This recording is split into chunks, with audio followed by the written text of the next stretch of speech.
Hello viewers, 4DIYers here with another tutorial video for everyone. In this particular video here I'll be doing a demonstration on how to determine if your float on the carburetor is leaking and also how to repair it. Also don't forget to check out my website at www.4diyers.com or click on the link in the description below. If you've enjoyed this video, don't forget to like it and also subscribe to my channel for future tutorial videos.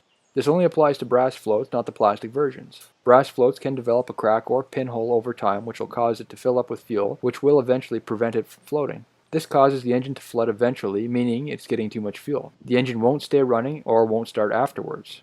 The float controls the amount of fuel that is in the float bowl by raising and lowering a needle in a fuel passage. One way to determine if it's leaking is to simply shake the float. You should be able to hear a liquid present inside.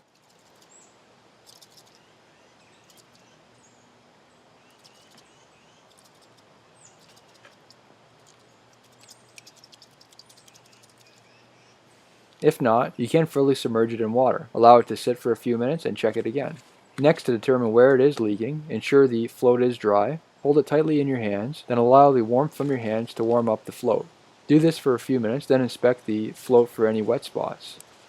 The liquid inside will escape from the passage area regardless if it's fuel or water inside. I would highly recommend wearing safety glasses for this next procedure as we will be drilling and cleaning. Once we've found the spot that's leaking, use the smallest drill bit possible. I'll be using a 1/16.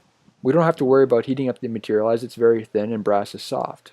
Brass also won't spark either, so we don't have to worry about the fuel vapors becoming ignited. Drilling the spot allows for any liquid present inside to escape. Once drilled, drain the float.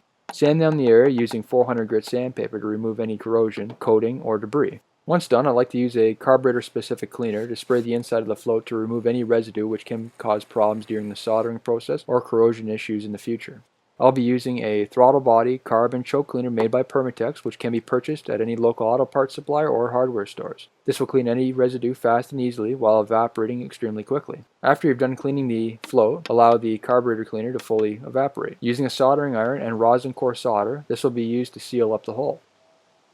Try not to apply an excessive amount of solder as we don't want to add an excessive amount of weight to the float.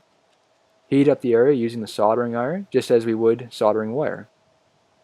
Then apply the solder over the hole. Ensure there is enough over the area and allow it to cool down. You may find there is a small bulge of solder over the area. This can be left as is, or you can clean it up a little. I used a fine file to knock off the high spots, then finished up with 600 grit wet sanding. Submerge the float back into the water and ensure everything has been sealed up.